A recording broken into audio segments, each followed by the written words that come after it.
بسم اللہ الرحمن الرحیم۔ السلام علیکم ورحمۃ اللہ وبرکاتہ۔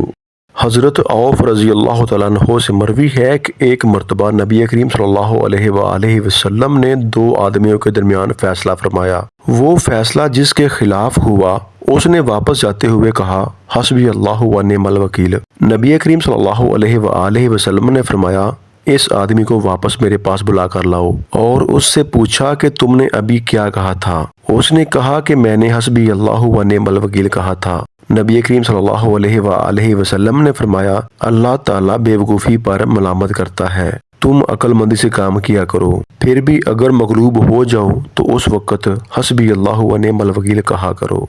حضرت ابو ہریرہ رضی اللہ تعالیٰ عنہ کہتے ہیں کہ رسول اللہ صلی اللہ علیہ وآلہ وسلم نے فرمایا، تین آدمیوں کی مدد اللہ کے نزدیک ثابت ہے، ایک اللہ کی راہ میں جہاد کرنے والا، دوسرا وہ مکاتب غلام جو زر کتابت ادا کرنا چاہتا ہو، اور تیسرا وہ شادی کرنے والا جو پاک دامنی حاصل کرنا چاہتا ہو۔